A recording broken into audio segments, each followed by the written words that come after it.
STF. Julgamento de Bolsonaro.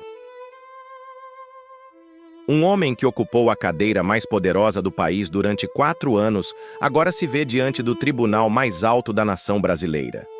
Jair Messias Bolsonaro, ex-presidente da República, enfrenta o momento mais decisivo de sua trajetória política.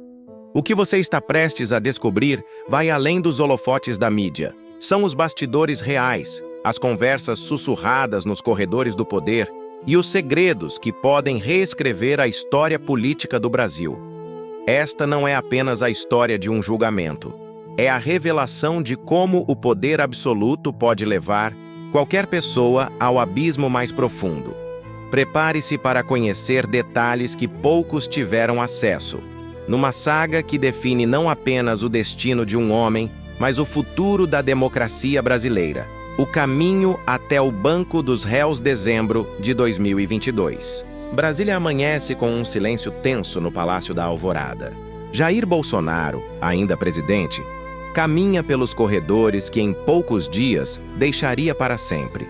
Ninguém imaginava que aqueles passos o levariam diretamente ao banco dos réus do Supremo Tribunal Federal. A transição, que deveria ser protocolar, transformou-se numa trama digna dos mais intensos thrillers políticos. Os documentos começaram a surgir como peças de um quebra-cabeças macabro. Mensagens de WhatsApp, áudios comprometedores, reuniões secretas gravadas. Cada evidência era uma pedra no caminho que conduziria o ex-presidente da cadeira presidencial diretamente para responder por tentativa de golpe de Estado. A Polícia Federal trabalhava dia e noite, investigadores debruçados sobre milhares de páginas que revelavam um plano que poucos acreditariam ser possível. Michelle Bolsonaro observava o marido com preocupação crescente. Nas madrugadas insones do Alvorada, ela via o homem que conhecera décadas atrás transformar-se numa figura cada vez mais isolada, rodeado apenas pelos mais fiéis escudeiros. As crianças, Laura e Renan, percebiam a tensão no ar, mesmo sem compreender completamente a magnitude do que se aproximava. Janeiro de 2023 chegou como uma guilhotina. Lula toma posse e Bolsonaro já se encontrava nos Estados Unidos, numa fuga que mais parecia uma confissão silenciosa. Mas a justiça brasileira tem braços longos, e mesmo do outro lado do mundo, os procuradores continuavam construindo um caso que faria história. Orlando, na Flórida, transformou-se no cenário improvável onde um ex-presidente brasileiro aguardaria o desenrolar de sua própria queda. Os segredos dos bastidores. Juridicoso que você sabe sobre o julgamento até agora? Deixe sua opinião nos comentários, porque o que vem a seguir vai surpreender você ainda mais. A defesa de Bolsonaro movimentava-se como um exército em campo de batalha. Advogados renomados, estratégias milionárias, recursos intermináveis. Fábio Weingarten, seu advogado pessoal, sabia que não estava defendendo apenas um cliente, estava lutando contra a própria história. Nas reuniões reservadas em escritórios de advocacia de Brasília e São Paulo, a estratégia era clara: questionar cada vírgula, cada data, cada testemunha. Do outro lado, a Procuradoria-Geral da República construía um caso que chamava de irrefutável. Paulo Gonet, procurador-geral, revisava pessoalmente cada página da denúncia. Eram mais de 300 páginas que detalhavam minuciosamente como um presidente eleito democraticamente teria planejado destruir o próprio sistema que o levou ao poder. Os procuradores trabalhavam em sigilo absoluto, sabendo que cada vazamento poderia comprometer anos de investigação. Alexandre de Moraes, relator do caso, transformou seu gabinete num bunker de segurança máxima. As ameaças chegavam diariamente, mas o ministro mantinha a postura impassível que o caracteriza. Seus assessores mais próximos revelam que ele chegava ao STF antes do amanhecer, estudando cada detalhe do processo que sabia ser o mais importante de sua carreira. A pressão era insuportável, mas Moraes havia jurado defender a Constituição e cumpriria esse juramento até as últimas consequências. As conversas reservadas entre os ministros do STF revelavam divisões que iam além das questões jurídicas. Alguns defendiam uma abordagem mais cautelosa, outros queriam consequências exemplares. Nos bastidores do Supremo, sussurrava-se sobre reuniões noturnas, telefonemas estratégicos e uma pressão política que fazia as paredes do tribunal tremerem. Família no centro da tempestade, muito obrigado por permanecer conosco até aqui. Seu engajamento é fundamental para continuarmos trazendo essas análises profundas. E acredite, o melhor ainda está por vir. A casa em Orlando transformou-se num bunker familiar. Michele Bolsonaro, que sempre preferiu os bastidores da política, viu-se na linha de frente de uma batalha que determinaria o futuro de sua família. As câmeras internacionais cercavam a residência e cada movimento era interpretado como um sinal do estado emocional do ex-presidente. Ela, que conhecia Jair desde os tempos de deputado federal, nunca imaginou que um dia precisaria consolá-lo numa situação como essa. Carlos Bolsonaro, o filho 02, mantinha-se ativo nas redes sociais, mas seus posts revelavam uma tensão crescente. Eduardo, o 03, tentava articular apoio internacional, usando seus contatos diplomáticos para construir uma narrativa favorável ao pai. Flávio, o senador, dividia-se entre suas obrigações no Congresso e a necessidade de apoiar a família numa crise sem precedentes. Jair Renan, o mais jovem dos filhos homens, observava tudo em silêncio, talvez compreendendo que sua juventude não o protegia da tempestade familiar. As conversas telefônicas entre pai e filhos, reveladas posteriormente por investigações, mostravam um Bolsonaro dividido entre a revolta e o desespero.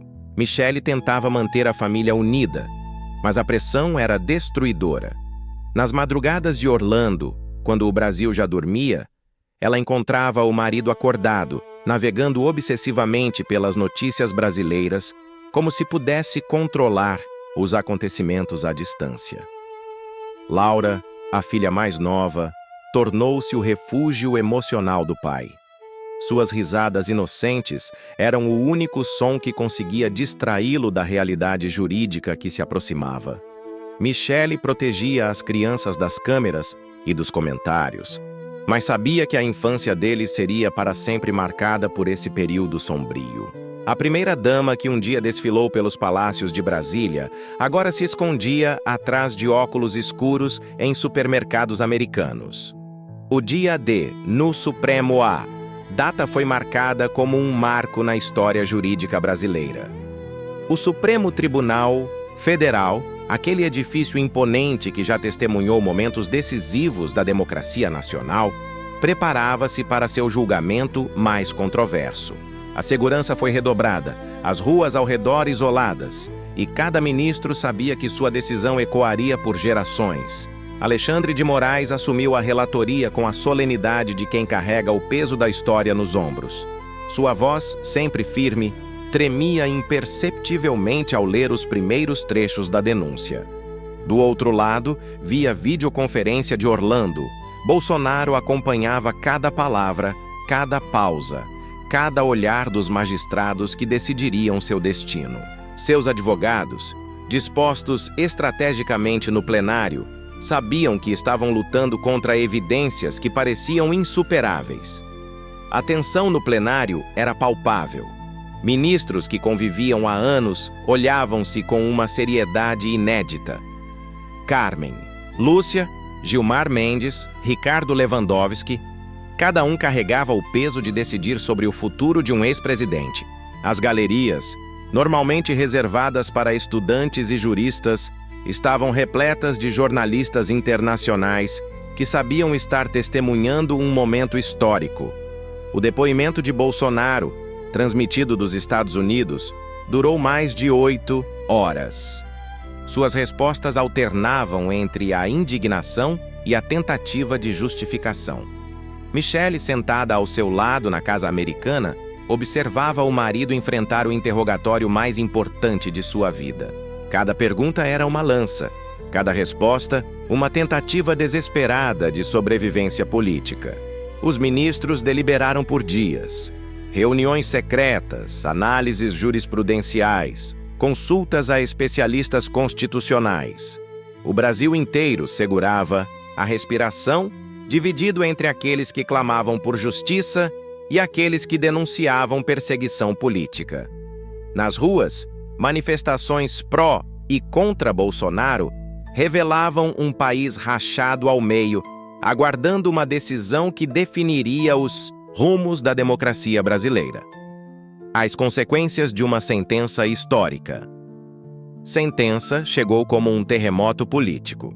Não importa qual tenha sido o resultado, condenação ou absolvição, suas consequências reverberaram muito além dos muros do Supremo Tribunal Federal. Se condenado, Bolsonaro tornava-se o primeiro ex-presidente brasileiro a enfrentar as consequências penais por tentativa de golpe de Estado. Se absolvido, seus apoiadores clamariam por uma vindication histórica, enquanto seus opositores questionariam a eficácia das instituições democráticas. A reação da família foi imediata e visceral. Michele, que mantivera o silêncio público durante todo o processo, finalmente se pronunciou através de uma carta emocionada que circulou pelas redes sociais. Os filhos, cada um à sua maneira, processaram o veredicto de acordo com suas personalidades. Carlos com revolta nas redes sociais, Eduardo com análises políticas calculadas, Flávio com articulações senatoriais e Jair Renan com o silêncio de quem ainda processa a magnitude dos acontecimentos. O cenário político brasileiro nunca mais seria o mesmo. A decisão do STF criou precedentes jurídicos que influenciariam julgamentos futuros, redefiniu o equilíbrio entre os poderes e estabeleceu limites claros para ações presidenciais. Juristas de todo o mundo estudariam este caso como um exemplo de como as democracias podem se defender de ataques internos. Em Orlando, independentemente do resultado, a vida da família Bolsonaro havia mudado para sempre. A casa que um dia foi refúgio transformara-se numa prisão dourada, cercada por curiosos, jornalistas e a sombra permanente de um julgamento que marcou uma era. Michele olhava pelas janelas da residência americana, pensando nos palácios brasileiros que um dia chamou de lar, sabendo que esse capítulo de suas vidas havia se encerrado definitivamente. O Brasil, por sua vez, seguia em frente, carregando as cicatrizes e os aprendizados de um período que testou sua democracia até os limites. A história julgaria não apenas Bolsonaro, mas toda uma nação que precisou decidir que tipo de país queria ser. Conclusão. Esta foi a história real por trás do julgamento mais importante da história política brasileira recente. Agora queremos saber sua opinião. Você acredita que a justiça foi feita? Que lições podemos tirar deste episódio? Para fortalecer nossa democracia, deixe seu comentário abaixo e participe desta discussão histórica. Se você chegou até aqui, é porque realmente se interessa pelos bastidores da política brasileira. Inscreva-se no nosso canal e ative o sininho das notificações para não perder nenhum detalhe dos próximos desdobramentos desta saga. E não deixe de assistir nosso próximo vídeo, onde revelamos os impactos internacionais desta decisão e como outros países reagiram ao julgamento de Bolsonaro. Uma análise que vai surpreender você ainda mais. Obrigado por sua atenção e até o próximo vídeo.